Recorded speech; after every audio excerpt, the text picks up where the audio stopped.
Coming up on Network Africa. At least 8 people killed in an explosion near the Somali airport in Mogadishu. Burkina Faso arrests 8 soldiers for alleged coup plot. Plus,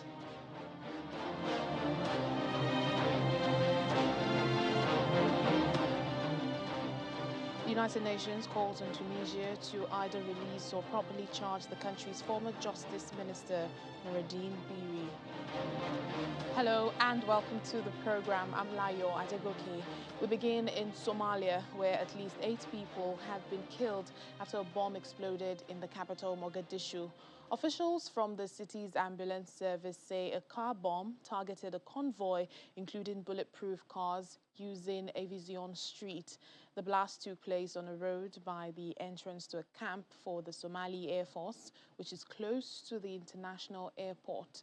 Although it is not yet clear who is behind the attack, the Islamist militant group Al-Shabaab is known to frequently carry out similar suicide bombings. Somalia is also in the middle of a political crisis due to a power struggle between the president and the prime minister ahead of elections.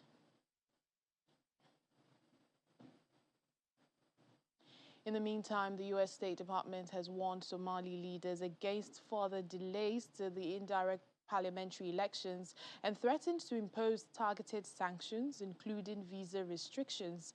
The U.S. is asking Somali leaders to adhere to the new election timetable and conclude the parliamentary election by the 25th of February. This date was finalized following several days of meetings in Mogadishu between the Somali Prime Minister and leaders of regional administrations. The indirect parliamentary elections started in November and were supposed to conclude by December, but have been marred by delays due to disputes. Only a few dozen of the 275 seats in the lower house have been filled so far. Head of the United Nations Multidimensional Integrated Stabilization Mission in Mali, MINUSMA, El Gassim Wane, he says that all efforts should be made to resolve the current challenges linked to the transition process in the country. He was briefing the UN Security Council concerning the current standoff between the Economic Community of West African States, ECOWAS, and the Malian transitional leadership controlled by the military. The permanent representative to the United Nations for Kenya, Martin Kimani, he also urged the Malian authorities to heed the stance of the African Union on a prompt transition. Every effort should be made to resolve as soon as possible the current challenges linked to the transition process.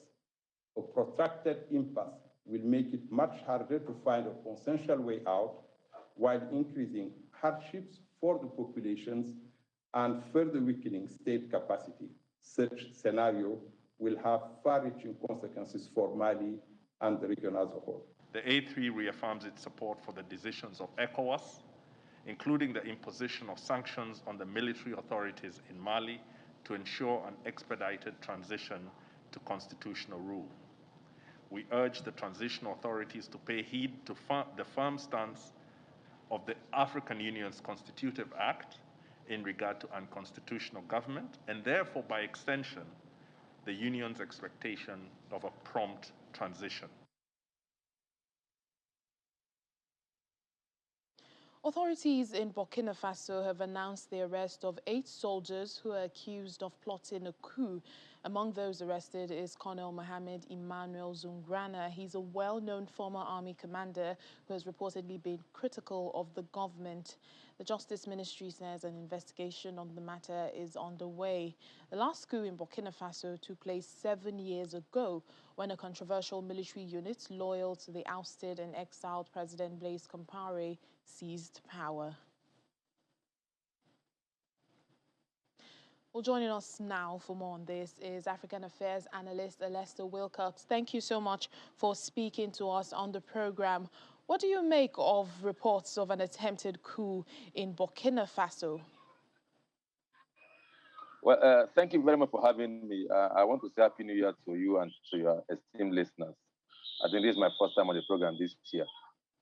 It came to me as a root shock. As a matter of fact, one is not expecting that the era of coup d'etat or news about coup d'etat should have started surfacing again in our African politics. So when this news came to me, what just comes to my mind is we are back to square one from all the gains we've made in terms of democratic movement, in terms of our democratic movement in Africa, in West Africa in particular. Haven't fully been abreast of the fact that this is not the first, this is not the second. So it's becoming one coup or one coup d'etat or one coup attempt too many, which for me, it's potentially a very, very bad signal going forward as far as the African politics is concerned. Well, just like you've mentioned, well, if it's true now that a coup has taken place, what would be the imitation of this for the region, seeing that West Africa is already dealing with two coups d'etat? We're talking about Guinea, we're talking about Mali. Well, that shows that the era of peace in terms of democratic governance in Africa is coming to an end. There was a time when coup was a popular thing, and it came to a time when this issue was addressed and everybody embraced democracy. Right now, it also shows the fact that a lot of people want to attempt to carry out those activities, and it doesn't signal good. We're dealing with Mali, we're dealing with Guinea, and now with Burkina Faso. It also shows the fact that any junta, any group of persons can attempt. And why is it so? It's because the deterrent is not sufficient. I have always talked about there is porous in terms of our political structure to the extent that deterrent for coup plotting has been very, very limited. And what do we get whenever this is happening? Is condemnation. And from condemnation, just to condemnation to negotiation. And that gives the coup plotters ample opportunity to perpetrate themselves. So it is disturbing, and we are yet to see the end of it, as far as I'm concerned. Because smaller states now, today it's Burkina Faso. Who knows what's going to happen tomorrow? It could be Liberia, it could be Sierra Leone. I mean, all those smaller countries could try to also flex their muscle because the deterrent is not much. It's not adequate at all. What we get, especially what we get from the Guinea experience, it's for me not to write them about. As at now, we're still talking about Mali, talking about negotiation in Mali. So, and the plotters will just represent them in office. So I think there needs to be a new vista.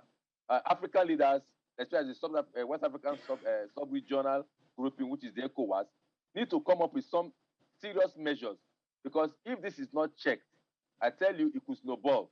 And when one succeeds, who said others cannot succeed, they will simply want to replicate what their colleagues do. And then they know that the best they could get is condemnation, and statements. And at the end of the day, they will carry out their program, they will carry out their agenda, and then we are going backwards. So something needs to be done urgently to nip it in the bud. Well, so is there more to be? What exactly, should be done? Because Burkina Faso has been under pressure to counter frequent attacks by Islamist militants, and current leader Roch Christian Kabore, he's also tried, to make significant changes to the government. This was last month. So is there more to be done? What else? Yeah, what could be done as far as African regions are concerned is a clear statement from the regional body, ECOWAS, and then from AU. This issue of non-interference in the internal affairs of nations, I think is not working for Africa. So there must be something else that could be done that could be a deterrent, just like it happened in Gambia. And the government of Nigeria, Ghana, and Liberia took it upon themselves to bring the kind of pressure that is there on Yahya Jammeh to relinquish power. Now, if such issues, maybe such thing that could be said in terms of the charter of the ECOWAS to bring about stability, I think it should be done. Now, with respect to what the government of Burkina Faso is doing, fighting of terrorism is not a domestic thing. And anybody that thinks it can be curtailed within the country's border must be making a mistake. So it takes a concerted effort.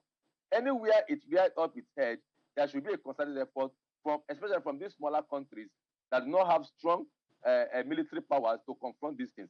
And again, domestically, internally, people must cooperate to fight Islamic terrorism. It is not a political thing. It is not a campaign thing. It is not a tribal thing. I mean, just like we have it in Nigeria, we have it in other places, and it is spreading. So if the government is doing their best, people within the system must support their government. It is not the time to bring political differences, ethnic differences. I mean, when there is a threat to national security, it shouldn't be played well with politics. It should be a total support from every citizen, from every institution, from every group within the country, so that they can deal with it, because it is something that is blowing across the entire West African region. And if it is not checked through a multilateral approach, not individual approach, through a multilateral approach to address this thing, to support nations, to support countries, to support nations where this is happening, then it could be a snowball to coups. I mean, we know what happened in Sierra Leone when they were fighting. I mean, it is the war in Sierra Leone, the war that gave rise to the overthrow of Joseph Momo, and then bring about several other activities in Sierra Leone that brought it to its kneel. So if there is any insurgency, any threat to national security anywhere, and the people capitalize on it to play politics, to overthrow their government, it will not be an end. It will just be a snowballing effect to other more serious issues within their country borders. So we need to be careful, and Africa must stand up and speak with one voice with respect to coups. It is no longer fashionable, and but it's here in its ugly head, it must be nipped in the bud. All right, then, African Affairs Analyst, Lester Wilcox. Always a pleasure having you on the program. Thank you for speaking to us, and a happy New Year. It's always my pleasure. Thanks for having me. I appreciate it. Thanks for having me. Well, the United Nations says it has not been able to confirm reports of an airstrike in Ethiopia's northern region of Tigray on Monday that reportedly led to civilian casualties. Well, due to lack of communications in the area, information is hard to get. According to two aid workers, an airstrike in Tigray on Monday killed at least 17 people, mostly women, and wounded dozens in the town of Mai Sebri.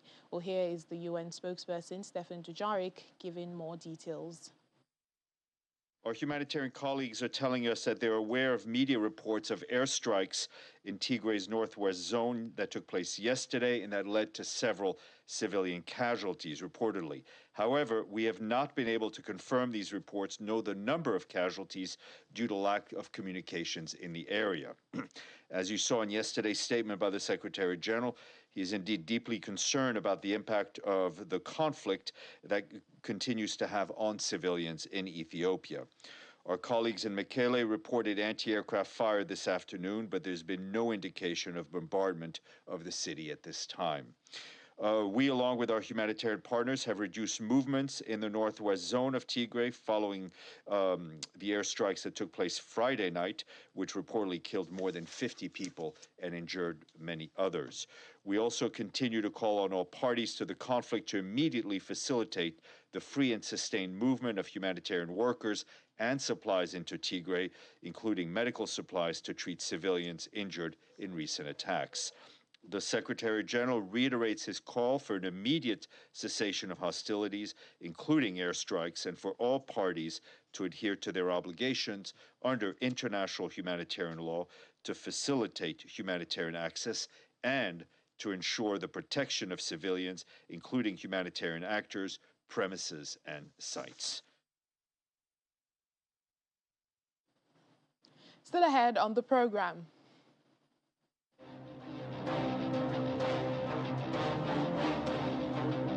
Nigerian among 7 teams accepted into the Build for Earth acceleration program, the final phase of the Hack for Earth program in the UAE. Please join us again. Welcome back to the program. The UN is calling on the Tunisian authorities to either release or properly charge the country's former justice minister, Noureddine Biri. He was detained after being taken away from his home on the 31st of December for suspected terrorism offences. A second man was also taken away and detained on the same day. Tunisia's President Kais Saied suspended parliament last July and began ruling by decree in a move opponents branded as a coup. Mr. Biri, who initially went on hunger strike, remains in hospital on the guard. To continue their dialogue. The actions of Tunisia's internal security forces have long been a matter of concern, and one which we have repeatedly raised and discussed with the authorities over the past decade. To this end, we urge the Tunisian authorities to continue their dialogue with the UN Human Rights Office and other UN human rights mechanisms to ensure the reforms of the security and justice sectors that are so badly needed are fully compliant with Tunisia's international human rights obligations. 2 people have died and 8 others are missing after a truck plunged into River Nile in Egypt. The accident happened outside the capital, Cairo, when the truck was on board an unlicensed ferry. As rescue operations continue at the river, 14 survivors have been rescued so far. Local media reports that the truck was carrying farm workers who were on their way from work. Children were also on board with their parents. In the meantime, the truck driver and 3 ferry workers have been arrested, and the search for the owner of the ferry is ongoing. A prominent opposition lawmaker and barrister in Cameroon from the opposition Social Democratic Front, SDF, has been gunned down in Bamenda City in the northwest region. Giving details, the party communications secretary said gunmen forced Senator Henry Kemende to get out of his car and then shot him in the chest. Dennis Nkelemo adds that the motive for the killing is unclear. Bamenda is the main English-speaking city in Cameroon and at the center of a political crisis that has led to armed conflict between separatists and the military. According to the International Crisis Group, the fighting has killed more than 6,000 people and displaced about 1 million since 2017. The separatists are opposed to what they see as a domination by French-speaking Cameroonians. While Cameroon is currently hosting the Africa Cup of Nations, and the government keeps assuring teams and spectators that they will be safe. Well, speaking of the Africa Cup of Nations, Super Eagles of Nigeria made the country proud on Tuesday after winning their opening AFCON match against Egypt in Cameroon. Interim head coach Austin Eguavon says his players caught Egypt captain Mohamed Salah off the ball to record victory. Well, the Liverpool forward failed to make much impact in the game as Kelechi Iheanacho's first half strike earned Nigeria a vital victory, making the Super Eagles to now top Group D. Well, the next match would be on Sunday when we face Sudan. Yeah, of course, he's one of the best players in the world, but we have also fantastic defenders, fantastic midfielders. So I think you could see today that they were very sharp on him, and he had almost no chance. Yeah, you have to respect Salah because he's one of the best players in the world. I watch him every now and then at Liverpool, and he's somebody that I respect as well. So we had a game plan to stop him, and we're successful. Apologies there. Nigeria's next match will be on Saturday when we face Sudan. But in the meantime, Egypt's coach Carlos Queiroz admits that his team's poor performance in the first half with Nigeria caused the Pharaohs to lose. Egypt now need to beat Sudan and Guinea-Bissau in order to book their spot in the round of 16. We start well, but suddenly we start to lose the control of the game. And the first half of Nigeria was really good. They play better than us, and they deserve to score the first half. Beyond the entertainment and business events at the ongoing expo, tech heads are hard at work, building solutions to global challenges. All 7 teams drawn from the global pool of techpreneurs have been accepted into the Build for Earth Acceleration Program, the final phase of the Hack for Earth program. Our correspondent Mayowa Adegoke takes us to the expo to see the final pitch for a $10,000 prize. Of the 1,370 teams from 121 countries that took part in the Hack for Earth Global Hackathon, 7 teams emerged to pitch their ideas to a jury at the United Nations Hub here at Expo 2020. In the Dream for Earth campaign, we could accept 1,200 dreams from all over the world, actually from 80 countries. Each team has created what it believes to be a sustainable tech solution to a global challenge under the United Nations Sustainable Development Goals. Have you ever wondered how we are without internet connection? Leading Team Demol is Nigerian Michael Ojo.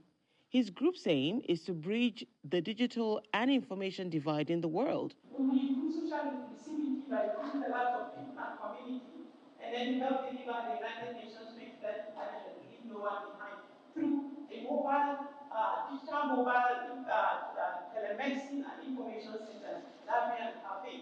One after the other, all teams try to convince the jury why their solution deserves the top spot and the grand prize. At the end of the day, Team Verona Blue's solution to help rid the ocean of plastics by creating a biodegradable version from seaweed wins the grand prize of $10,000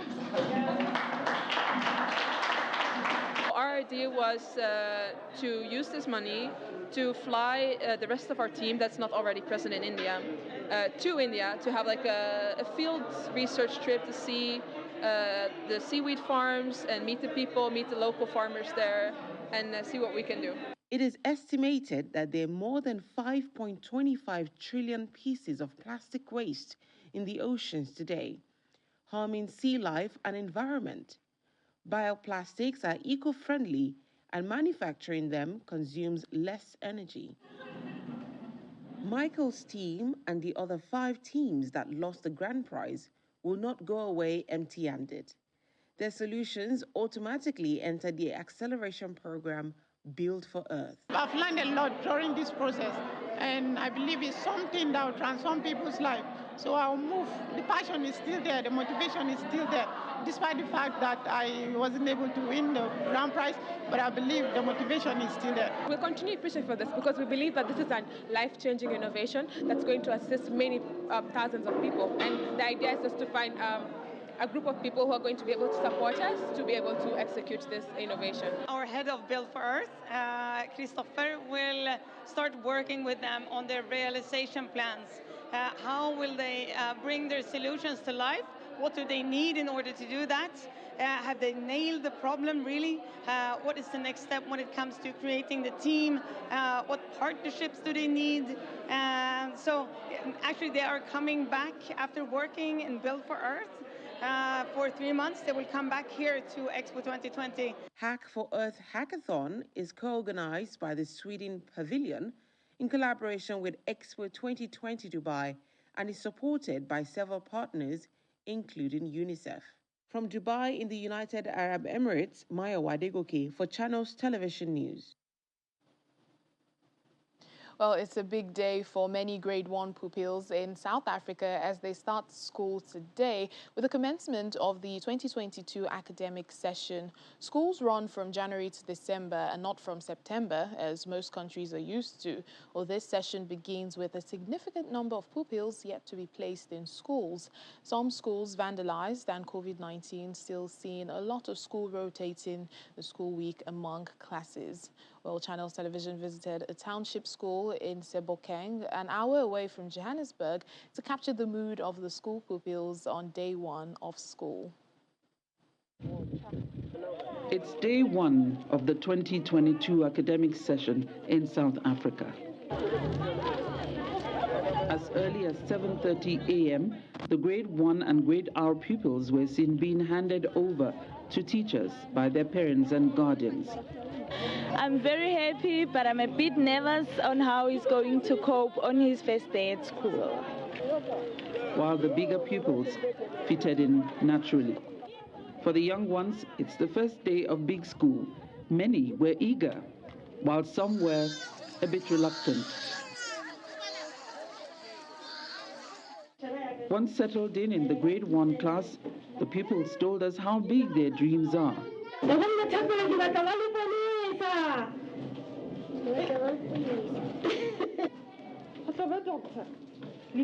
According to them, in here sit future scientists, doctors, policemen, as well as teachers, among other professions. Their teacher, Nswaki Nkemele, couldn't hide her excitement. ready. I'm seriously ready. You can even see my class is well organized. Yes, I'm ready. So we let them do schooling without our intrusion.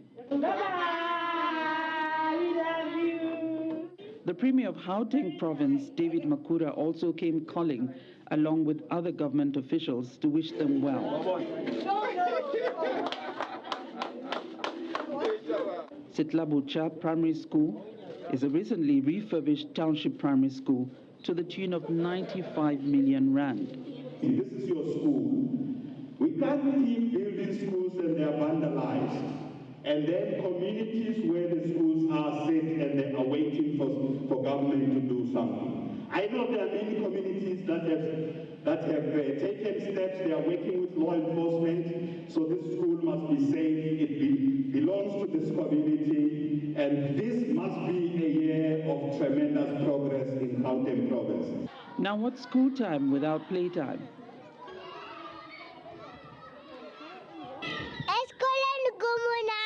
School is amazing, she says. Hopefully, it will be so long after today. From Johannesburg, South Africa, Betty Dibia, Channels Television News. And that's it on the program today. Thank you for watching. I'm Layo Adegoke.